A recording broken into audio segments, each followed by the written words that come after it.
We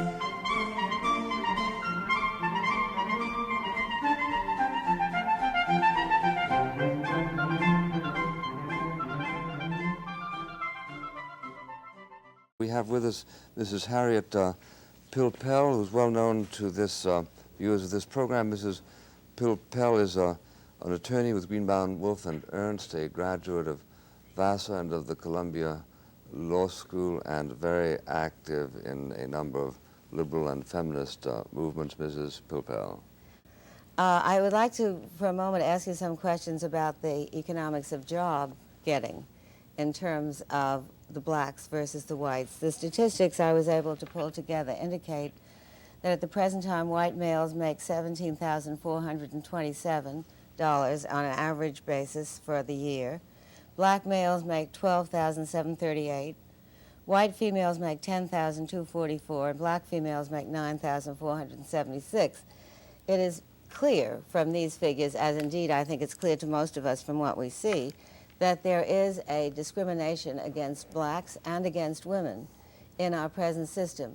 Since not all blacks will be superior, how would you try to even that out so that there would be some equality of job opportunities? I'm sorry you missed the earlier part of the program when I pointed out that where you find people not represented evenly, that does not show the institutional effect, because almost nowhere in human affairs do you find people evenly represented. Well, if you compare comparable people with respect to age, with respect to education, etc., you get a totally different picture, both with respect to blacks and women. Now, the figures that I saw, for example, show more recently that if you take black families where the husband and wife are both college educated and compare them to a white family where the husband and wife are both college educated, the black family is now earning $2,000 a year more.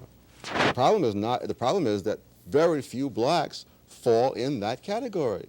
That when you compare category for category, then we're talking about getting people a decent education. I'm saying that you cannot say that numbers collected at the employer's place of business reflect simply the employer's policies. Those numbers reflect underlying conditions in the whole society, just as numbers collected at a hospital do not show you that the people are sick because they're in the hospital.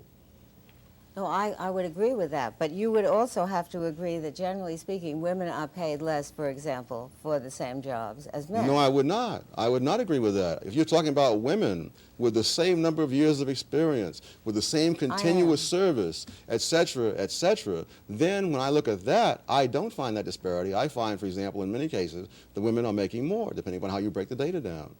The difference with women is between married women and everybody else. That's the real difference.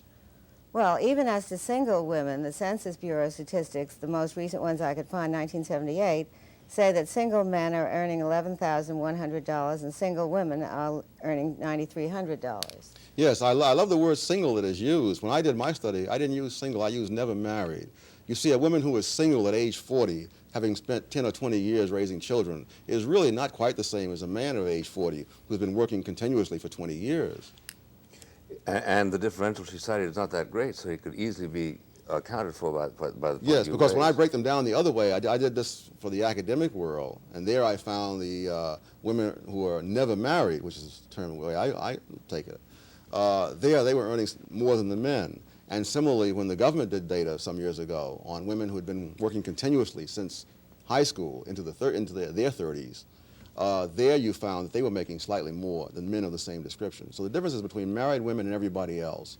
And married men get an extra bonus because their wives take care of many things that enable them to put more time into their careers.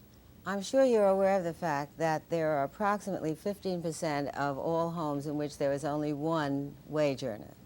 So that when you talk about women being able to take care of things for their married mate wage earner, the fact is that in the overwhelming majority of American homes, the women also work.